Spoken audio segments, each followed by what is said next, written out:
Nesse vídeo, os comentários das questões 617 a 622, questões de eletrostática e eletrodinâmica. Só lembrando que são comentários breves, e se você deseja mais detalhes e aprofundamento, assista às nossas aulas no canal Física Inbox no YouTube.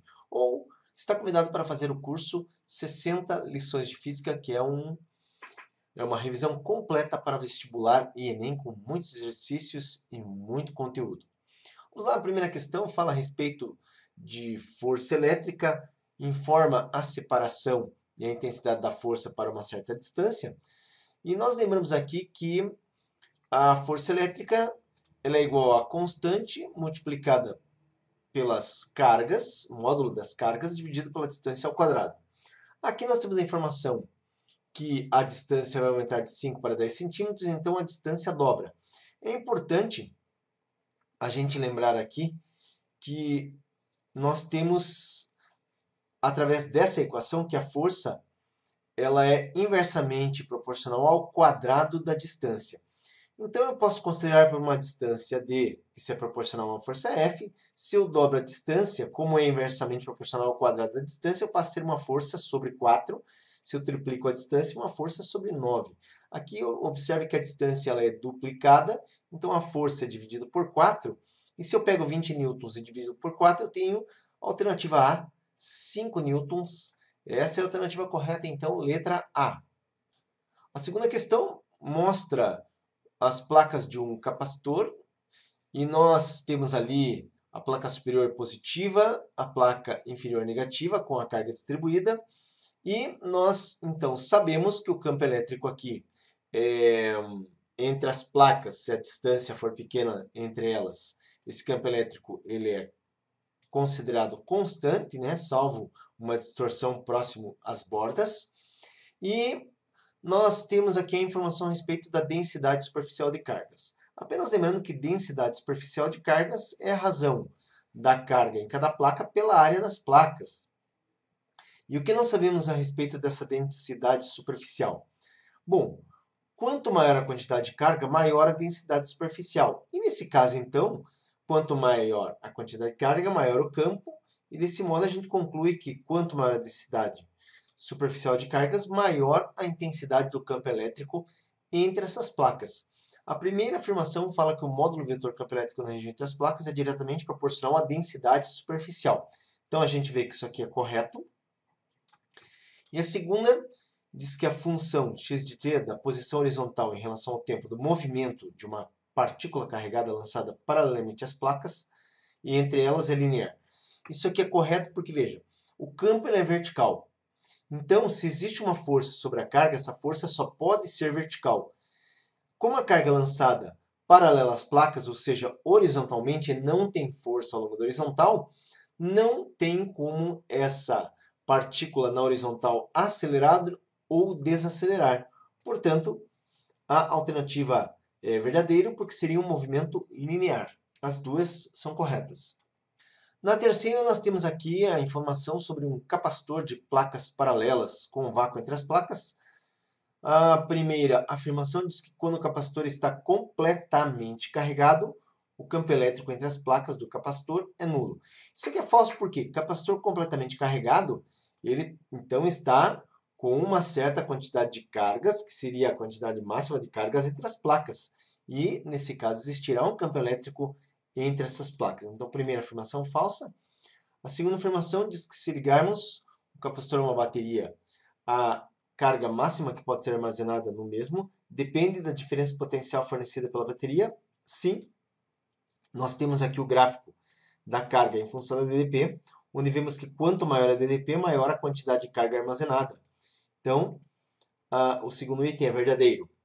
Aqui, a resposta correta, então, seria a que contém o segundo item. A quarta questão mostra um circuito que contém uma lâmpada e uma solução líquida condutora. Bom, aqui é importante perceber, primeiramente, que nós temos que descobrir a corrente elétrica que passa por esse circuito e nós usamos aqui os dados da lâmpada, considerando que passe uma corrente adequada à lâmpada. Então, através da equação P igual a I vezes U, observe que na lâmpada 60 watts, 120 volts, então potência 60, corrente I é o que nós pretendemos descobrir, e uma DDP de 120, descobrimos que a corrente é de 0,5 amperes. Agora, essa corrente vai ser conduzida aqui através do líquido, e o objetivo é saber qual é a resistência elétrica no líquido. Bom, uma outra coisa importante a perceber é que se nós temos uma fonte de 127 volts e a lâmpada usa 120 volts, o líquido tem que ser alimentado por apenas 7 volts e a corrente é 0,5.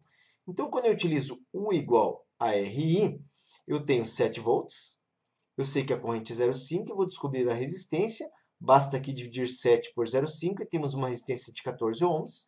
A resposta correta, então, é a letra C. A quinta questão fala sobre o concerto de um rádio em que não existe mais uma resistência R e o técnico precisa improvisar. Então aqui existem três opções de circuito. Que para obter a resistência R, nós usamos resistores R sobre 2 em série, onde somando os dois temos a resistência R, ou duas opções em paralelo, 3R, sendo 3 resistor 3R em paralelo, onde 3R dividido por 3 vai dar R, ou a última opção, 2R em paralelo, são dois resistores, e o resultado disso também é 2R sobre 2, que dá R.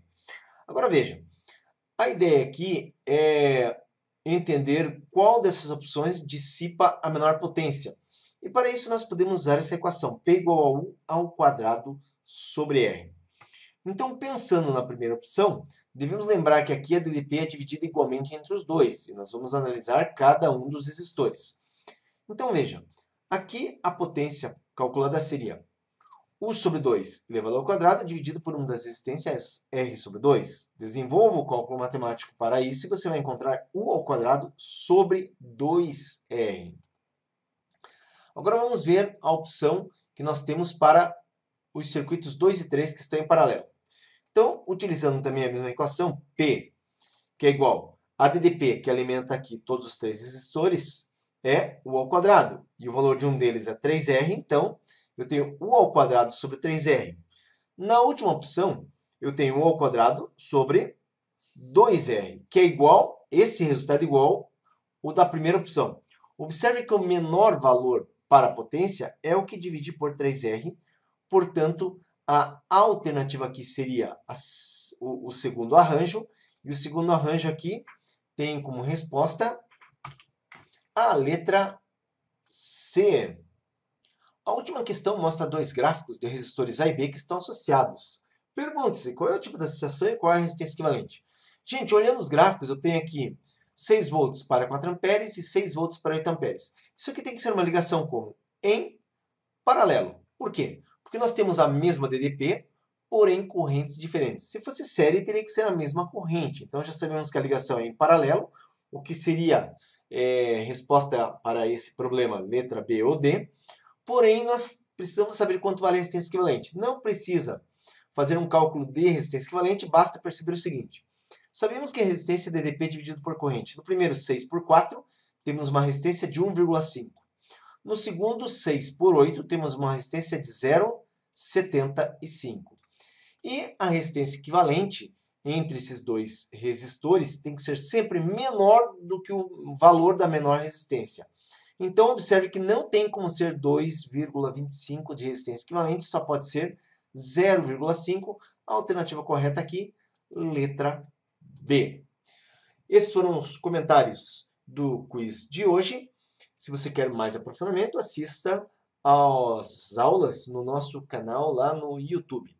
Ou faça o curso 60 lições de física e deixe esse professor felizão por vir estudar comigo. O link você encontra na bio.